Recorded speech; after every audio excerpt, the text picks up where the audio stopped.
शहनशाह अफरीदी को अगर हम लोग ओडीआई कैप्टनसी से हटा दें तो उनकी ओडीआई के अंदर जगह नहीं बनती। सलमान अली आगा को अगर हम टी20s की कैप्टनसी से हटा दें तो उनकी टी20s में जगह नहीं बनती। Same goes for Shan Masood, अगर उनको टेस्ट कैप्टनसी से हटा दिया जाए तो शान की परफॉर्मेंस जैसी है उनकी भी टेस्ट क्रिकेट के अंदर जगह नहीं बनती। सवाल ये है कि right person for the right job choose ही नहीं किया गया।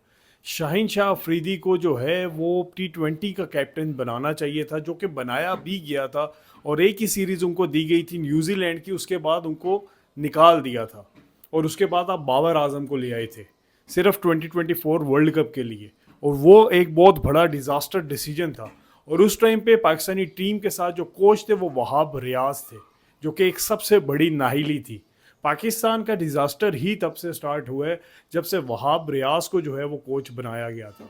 अब वो वुमेंस क्रिकेट टीम के साथ जो हैं वो कोचिंग का अपनी खदमात दे रहे हैं, लेकिन उस टाइम पे सीधा रिटायरमेंट के बाद जो है पाकिस्तान की हेड कोचिंग दे देना, ये कहीं का इंसाफ ही नहीं था पाकिस्तान क्रिकेट के साथ। और ये सारे लाए अमल के पीछे जो है मोहसिन नकवी उस टाइम पे हैंडल कर रहे थे, और कहीं ना कहीं मोहसिन नकवी भी ये गलती कर गए। उसके बाद सलमान अली आगा को जो कैप्टन बनाया गया टी20 का, वो सबसे बड़ा गलत डिसीजन था और ये चैंपियंस ट्रॉफी से पहले अनाउंसमेंट की गई थी। मैं तब भी कह थक गया था कि सलमान अली आगा एक बैकबोन है पाकिस्तान क्रिकेट टीम की। या टेस्ट का बनाया जाता या ओडीआईस का बनाया जाता, टी20 का कैप्टन समझ से बाहर है, लेकिन उनको चूज़ किया गया और बनाया गया, जो कि एक बहुत बड़ा डिज़ास्टर रहा है। शान मसूद की खिदमत अपनी तो बहुत ज़्यादा है पाकिस्तानी क्रिकेट के लिए, लेकिन ऑल तो जब से कैप्टन बने उन्होंने सारा प्रेशर अपने ऊपर ले लिया, और उनकी जो परफॉर्मेंस थी विद द बैट वो कहाँ पे मिसिंग हो गई वो हमें कहीं नज़र ही नहीं आ रही। तो ये डिज़ास्टर जो एक डिसीजंस किए गए हैं ये बहुत ही पाकिस्तान की क्रिकेट को जो है वो नुकसान पहुंचा रही है। सेम गोज़ फॉर, आपने आकिब जावेद को हेड कोच बना दिया, जेसन गिलिस्पी को निकाल दिया। जेसन गिलिस्पी ने टेस्ट क्रिकेट को बहुत अच्छे तरीके से जो है वो संभाल लिया था।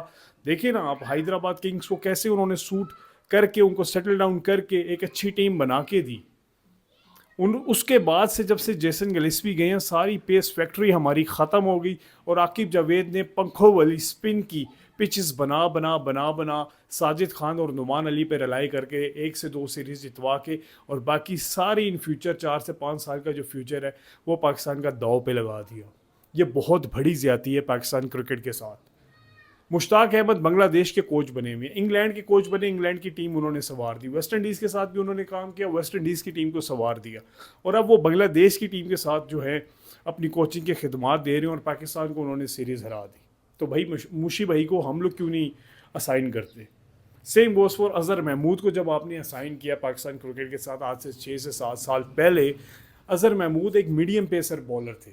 कहीं ना कहीं इम्पैक्ट होता है जब आपका हेड जो है वो जिस लाइन लेंथ पे बॉल करते हैं या जिस पेस से बॉल करता है वही उसी माइंडसेट से वो लोगों को एंगेज कर रहा होता है, अपने बॉलर्स को एंगेज कर रहा होता है कि यार ये थोड़ी सी बॉल के अंदर ना स्लो डिलीवरीज लेके आओ, थोड़ी सी वैरायटी लेके आओ, थोड़ी सी वेरिएशन लेके आओ। उसके बाद से मोहम्मद आमिर की पेस भी गिरी, शाहिनशाह अफरीदी की भी पेस गिरी, हारिस रऊफ भी थोड़ा सा उसके बाद ऑफ कटर्स करवाने लग गए, और बाकी मोहम्मद वसीम, नसीम शाह और भी जितने भी बॉलर्स थे उसके बाद से ये अपनी स्लो डिलीवरीज के ऊपर आ गए। तो इम्पैक्ट इतना इंपॉर्टेंट होता है कि आप कोई पेस फैक्ट्री को लेके आते हैं, आप शुएब अख्तर की थोड़ी मिन्नत तरला कर लेते, उनको लेके आते, वो एक माइंडसेट बिल्ड करते, वो जिस तरह का है वो कोई ना कहीं पे पाकिस्तान की क्रिकेट को एक डिफरेंट ही वे में ले जाता।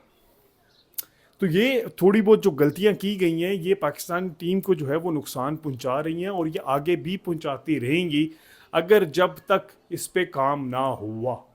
अब रिसेंटली पाकिस्तान वर्सेस ऑस्ट्रेलिया की जो ओडीआई सीरीज़ आ रही है उसमें साइम अयूब और फ़खर जमान को ड्रॉप करना एक अपने साथ ही ज़्यादती है। साइम अयूब की परफॉर्मेंस ऑल तो टी20 के अंदर नहीं अच्छी, लेकिन ओडीआईस के अंदर साउथ अफ्रीका के अंदर उस बंदे ने सेंचुरीज बनाई हुई हैं। Same goes for Fakhar Zaman. Fakhar Zaman ने 190 प्लस का नॉक खेला साउथ अफ्रीका जैसे पिचेस पे और अगेंस्ट साउथ अफ्रीका जैसे बॉलर्स के पास। तो उनका ड्रॉप होना ओडीआई सीरीज के अंदर बनता ही नहीं है, क्योंकि नेक्स्ट ईयर वर्ल्ड कप जो है वो साउथ अफ्रीका के अंदर है। तो किस तरह से आप लोग ये सारी चीज़ें मैनेज कर रहे हैं कि वर्ल्ड कप से 1 साल पहले आप मास सदाकत और उस्मान खान पे रिलाई करने जा रही हैं कि ये पाकिस्तान के ओपनर्स होंगे और वो भी अगेंस्ट ऑस्ट्रेलिया। ये इंतहाई ज़्यादती है पाकिस्तानी क्रिकेट टीम के साथ। ये एक्सपेरिमेंट क्रिकेट बोर्ड तो है नहीं, ये पाकिस्तान क्रिकेट बोर्ड है। इसको उस हिसाब से लेके चलें और उस हिसाब से चलाएं, अदरवाइज़ ये तो फिर डिज़ास्टर है। रिजल्ट्स के भी डिज़ास्टर, क्रिकेट के भी डिज़ास्टर और तीनों फॉर्मेट के डिज़ास्टर्स हो जाएंगे। हम लोग T20 के अंदर 140 150 स्ट्राइक रेट ढूंढने के चक्करों में जो एक स्ट्राइक रोटेशन होती थी उसको ख़त्म करके हमने T20 गेम ख़त्म कर दी, और कंटिन्यूसली 140 150 वाले पेस फैक्ट्री को ढूंढने के चक्करों में हम लोगों ने टेस्ट क्रिकेट को ख़त्म कर दिया और हमारे बॉलर्स 125 से 130 पे आ गए। तो खुदारा पाकिस्तान की क्रिकेट के साथ ज़्यादती ना करें, इसको चलने दें, इसको सही तरह मैनेज करके right person for the right job लेके आए।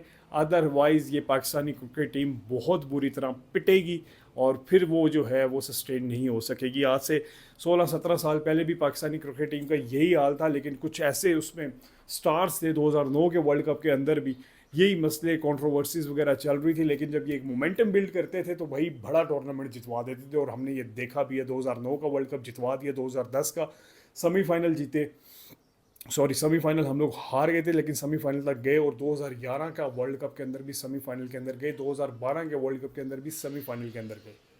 उसके बाद सिर्फ 2017 का लकीली वो हम लोग चैंपियंस ट्रॉफी जीती है। उसके बाद से परफॉर्मेंस इतनी ज़्यादा नहीं है। बाबर आजम शुरू में टफ थे, लेकिन उसके बाद उन्होंने एक मोमेंटम बना लिया था, लेकिन जब से फिर बाबर आजम गए तो पाकिस्तानी क्रिकेट भी ऐसी गई कि उसके बाद से उठ नहीं पा रही। वीडियो कैसी लगी कमेंट बॉक्स में लाजमी अपनी राय दीजिएगा। जितनी भी डिस्कशन हुई इसके बारे में लाजमी राय दीजिएगा। क्रिकेट कॉर्नर विद हमजा को लाइक कर लीजिएगा, सब्सक्राइब कर लीजिएगा और फॉलो कर लीजिएगा। Stay blessed.